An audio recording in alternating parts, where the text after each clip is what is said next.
Hello and welcome to our YouTube channel. तो आज हम बात करेंगे कैपिटलिज्म की, पूंजीवाद की। पूंजीवाद, पूंजी का मतलब होता है कोई भी एक संपत्ति है, या फिर कोई भी ज़मीन देख लें, या फिर कोई भी जो एंसेस्टर से कोई भी मिला है पैसा वगैरह, या फिर कोई भी हम देख लें, तो वो सभी पूंजी में आते हैं, कैपिटल में। कैपिटलिज्म की बेसिक परिभाषा की ओर मैं जाऊँ तो कैपिटलिज्म का मतलब का परिभाषा है, from each according to his ability and to each according to his capital. Basically ये एक सी विचारधारा है जो हमें बताती है कि एक मनुष्य को उसकी क्षमता के अनुसार वो अपने काम करे और उसको अपनी जो पूंजी है उसके हिसाब से उसे वापस मिले। तो इससे हम समझ सकते हैं कि कोई जो ये प्रणाली है, जो एक विचारधारा है, वो कैपिटल पर पूर्णतः निर्भर है। तो तो हम देखें तो यहाँ पर मनी बिगेट्स मनी वाला जो कॉन्सेप्ट है, यानी मुद्रा से ही मुद्रा मिलेगी, तो उस कॉन्सेप्ट पर कैपिटलिज्म बेसिकली कार्य करता है। तो कैपिटलिज्म को समझने से पहले हमें लिबरलिज्म समझने की जरूरत है, क्योंकि जो कैपिटलिज्म है वो कहीं ना कहीं लिबरलिज्म का ही एक हिस्सा है। लिबरलिज्म ही एक उदारवाद ही एक सोच है जो कैपिटलिज्म की ओर लेके जाती है। तो लिबरलिज्म है वो एक इंडिविजुअल की बात करता है, एक मनुष्य की बात करता है, इंडिविजुअल को राइट मिले। तो सबसे पहले तो इंडिविजुअल मैन इन सेंटर, मतलब एक जो आम आदमी है उसको प्रॉफिट मिल सके, वो या फिर कोई भी एक इंसान है, पार्टिकुलर आदमी है, या फिर जो भी है, एक इंसान को फ्री विल या फिर मतलब अपनी रुचि के अनुसार वो कोई भी कार्य कर सके। बेसिकली ये बात ये बताता है। और या फिर मतलब जो भी उसकी ज़रूरतों के लिए अपनी आवाज़ उठा सके, बेसिकली वो उसकी बात करता है। उसके बाद में आती है रेशनल ह्यूमन बींग, लिबरलिज्म इसकी बात करता है। बेसिकली इसका मतलब होता है कि इन एक पार्टिकुलर, मैं वैसे पहले ही बता चुका हूँ कि जो लिबरलिज्म है बेसिकली एक व्यक्ति पर केंद्रित होता है। हाँ, तो रेशनल ह्यूमन बींग का मतलब होता है कि जो इंडिविजुअल पर्सन है वो वो अपने हितों को सामने लाए, या फिर जो भी चीज़ हो रही है वो उसके लिए सही है या फिर गलत है, उसके लिए वो उसके सबके सामने आए, तो उसे ही रेशनल ह्यूमन बींग कहा जाता है। मैं पहले ही बता चुका हूँ कि सेल्फ इंटरेस्ट के लिए वो काम करे, मतलब इंडिविजुअल मैन की बात यहाँ पे की जाती है। उसके बाद में लिबर्टी, लिबर्टी का मतलब होता है कि एक एक व्यक्ति को अधिकार मिले, एक समान अधिकार और समान एक एक लाभानुप्रद वातावरण मिल सके उनको।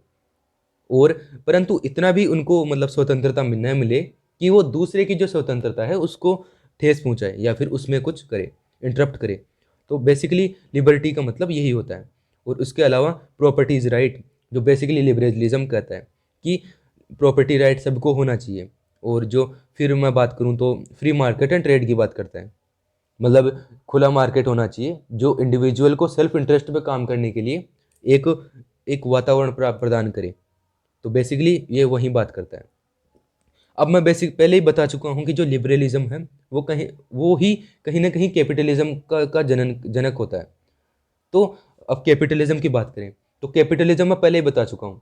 तो कैपिटलिज्म मतलब एक मनुष्य को अपनी क्षमता के अनुसार कार्य करे और उसे अपनी जो जो उसकी पूंजी है उसके हिसाब से उसे मिले। Money begets money. तो बेसिकली एक एग्जाम्पल के रूप में आपको मैं एक समझाऊं, एक एग्जाम्पल लेके हम इसे समझें तो लाइक जैसे हम बात करते हैं कि इंटरप्रेन्योरशिप, आजकल यही ज़्यादातर बार मतलब ट्रेंडिंग टॉपिक है आजकल यही। तो हम देखने को मिलता है कि इंटरप्रेन्योरशिप वही कर सकता है लाइक जिसके पहले से ही उसके पास है, मतलब पैसे हो, मनी पहले से उसके पास होगी, तभी तो वो मतलब आगे मनी जनरेट कर पाएगा। तो मनी बिगेट्स मनी का कॉन्सेप्ट यही है, मतलब जिसके पास पहले से मनी होगी तो वो आगे जनरेट कर पाएगा, और जिसके पास नहीं होगी वो नहीं कर पाएगा। तो कैपिटलिज्म बेसिकली बात यही करता है। उस कैपिटलिज्म के जनक, जिस प्रकार कम्युनिज्म के जनक कार्ल मार्क्स थे, उसी प्रकार कैपिटलिज्म के जनक एडम स्मिथ को माना जाता है। जो कैपिटलिज्म की जो प्रणाली है वो बेसिकली डिमांड एंड सप्लाई पर फुली बेस्ड होती है। कि जहाँ जो जैसे हम एक बात करें तो जो कैपिटलिज्म होता है वो ऐसे एक ऐसी सोसाइटी की बात करता है जहाँ पर गवर्नमेंट का जो इन्फ्लुएंस है वो कम से कम हो। तो ऐसी सोसाइटी में हम बात करें तो मतलब एक इकोनॉमिक सिस्टम चलाने के लिए कुछ तो चाहिए होगा। तो वहाँ एडम स्मिथ बताते हैं कि डिमांड एंड सप्लाई की चेन होगी, तो इससे ही इकोनॉमी उस सोसाइटी की बनी रहेगी, या फिर जो स्टेट है उसकी इकोनॉमी डिमांड एंड सप्लाई से बनी रहेगी। तो तो बेसिकली यहाँ पर गवर्नमेंट का जो इन्फ्लुएंस है वो मतलब न के बराबर होगा, मतलब होगा ही नहीं। बेसिकली गवर्नमेंट को तो ये कहते हैं कि गवर्नमेंट को अलग कर दो, गवर्नमेंट को अपार्ट रखो। और उसके बाद में private properties, private properties capitalism बात करता है प्राइवेट प्रॉपर्टी की, यह तो ठीक है। उसके अलावा सेल्फ इंटरेस्ट में बता ही चुका हूँ कि लिबरलिज्म कहीं ना कहीं लिबरलिज्म से ही ये बना है। तो ये self interest and free market and trade, वो एक वही है कि डिमांड एंड सप्लाई वाली चेन है, उस पर बात करता है। और इसके अलावा एक ये कैपिटलिज्म है वो एक कंपटीशन पर बेस्ड होता है कि लाइक जो मान मान लें कि हम मतलब मान के चले, तो बेसिकली एडम स्मिथ कहते हैं कि यदि दो दुकानदार हो या फिर दो दुकानें हैं मान लीजिए, तो उन दोनों दुकानों के बीच में कंपटीशन रहेगा कि कौन ज़्यादा कमाई करेगा या फिर कौन ज़्यादा मुनाफा लेगा। तो इसलिए जो सुविधाएं हैं उस जो सुविधाएं हैं या तो वो सुविधाएं में मतलब बढ़ोतरी करेंगे, या फिर जो जो सामान की कीमत है उसमें मतलब गुणवत्ता में सुधार करेंगे। तो बेसिकली जो जो एडम स्मिथ है वो एक कंपटीशन पर बेस्ड एक कैपिटलिज्म की बात करते हैं। उसके बाद में मैं, हाँ ठीक है, कैपिटलिज्म बेसिकली इसी पर मतलब पूरा मतलब रहता है। और उसके बाद में इसकी ड्रॉबैक्स की हम बात करें, उसके बाद में हम इसके कुछ ड्रॉबैक्स की बात करना चाहूँगा मैं। तो इसके कहीं ना कहीं पूंजीवाद के बहुत से हमें ड्रॉबैक्स देखने को मिलते हैं। पहला तो ये कि मतलब शॉर्ट मतलब पहला तो ये कि यहाँ पर हमें देखने को मिलता है कि जो पूरी प्रणाली है वो मनी पर बेस्ड होती है। मतलब जो जिसके पास पहले से मनी होगी वो ही आगे मनी जनरेट कर पाएगा।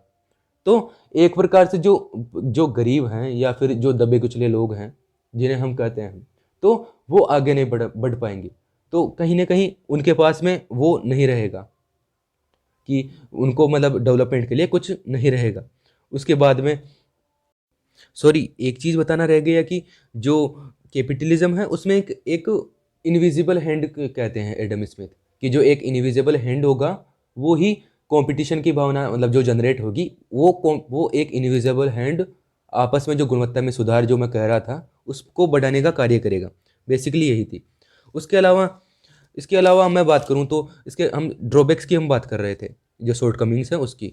तो हमें देखने को मिलता है उसके अलावा कि जो वो कहते हैं मतलब उसके अलावा हमें देखने को मिलता है जिसमें फिर कम्युनिज्म में आके कार्ल मार्क्स भी बात करते हैं उसके बारे में कि जो जो अमीर जो क्या कहते हैं उसे अमीर जो पूंजीपति लोग हैं वो वो जो नीचे वाले लोग हैं लाइक उनको उस भाषा में कहूँ तो बुर्जुआ और सर्वहारा और जो बुर्जुआ लोग जो वर्ग हैं उनमें वो बढ़ जाएगी सोसाइटी। या फिर एक कंपनी का मैं एक उदाहरण लेके चलूँ तो एक तो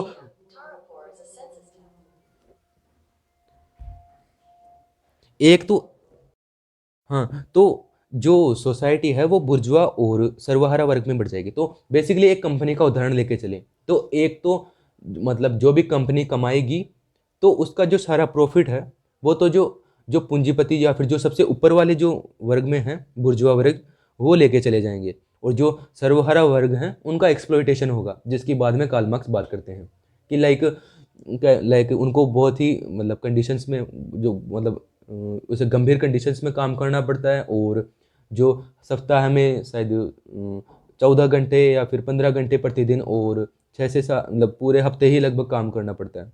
तो फिर आगे चलकर जो कार्ल मार्क्स है उसकी बात करते हैं।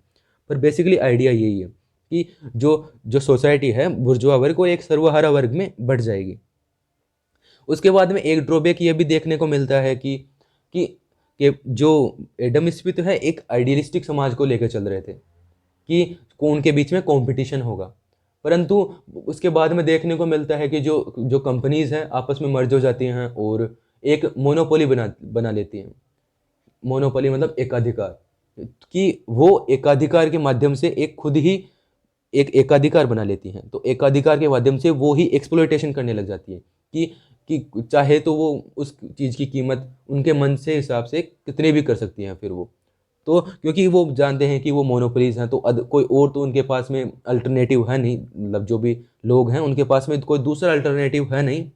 तो कहीं ना कहीं वहाँ पे जाके एक एक्सप्लॉइटेशन का कारण बनता है। एक एग्जांपल इसको लेके चलूँ मैं तो कि लाइक मान लीजिए कि एक